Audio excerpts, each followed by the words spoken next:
Well, following a huge decline in COVID-19 infections, cases in the UK are surging again. The country recorded 3,899 new infections and 18 more deaths. This was yesterday, Sunday.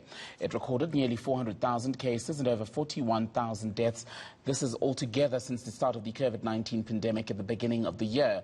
Prime Minister Boris Johnson, now we're learning, is considering a mini lockdown to stop the surge in cases.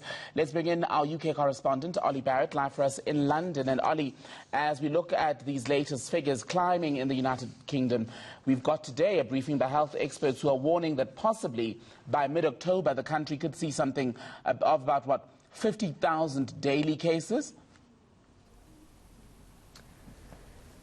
That's right. The government's chief scientists were wheeled out today to effectively address the nation and give us a progress update on the COVID-19 outbreak here in the UK. And it was a pretty stark warning from them, both the chief scientific advisor, Sir Patrick Vallance, and the chief medical officer, Chris Whitty. And in their presentation, Sir Patrick Vallance said that one scenario that could unfold if Britain's curve heads in the kind of direction it looks like it might be at the moment, and if cases double every week, then he said that we could be seeing 49,000 cases per day by the middle of October. He said that if we did get to that point, then a month later in November, you would likely be seeing in the UK around 200 deaths per day. So that was the warning from the scientists, and in their view, while they said it was not a prediction but a scenario that could happen, they said that that shows that action now needs to be taken. Exactly what action is taken is of course not up to the scientists but up to the ministers and the Prime Minister acting under their advice. So that is now of course what we're waiting for next, is exactly what the government is going to do in terms of putting in potential new policies as a result of the warnings, the stark warnings we're now getting from the scientific advisors. And without all of these measures that would appear needed quite urgently now, because these are possible figures for October with a big if, of course, would that urgent action then be a lockdown?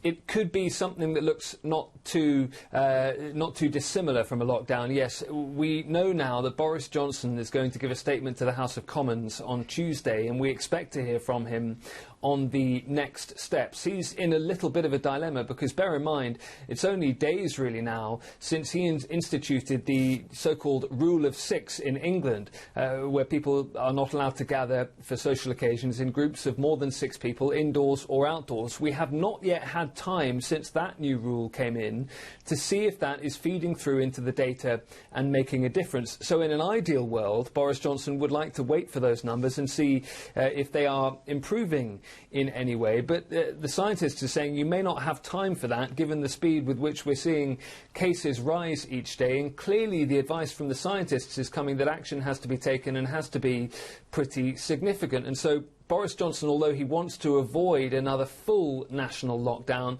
may move us in something like that direction. There may be a ban on households meeting. There may be restrictions on hospitality, so pubs and bars and restaurants may be forced to close at 10 o'clock in the evening rather than running later than that. We could even see some of them urged to shut down for a time. We very much wait to hear from Boris Johnson because, by the way, many MPs in his own party are saying that the measures already in place are too draconian. They don't believe the government's got this one right. They don't believe further restrictions are necessary.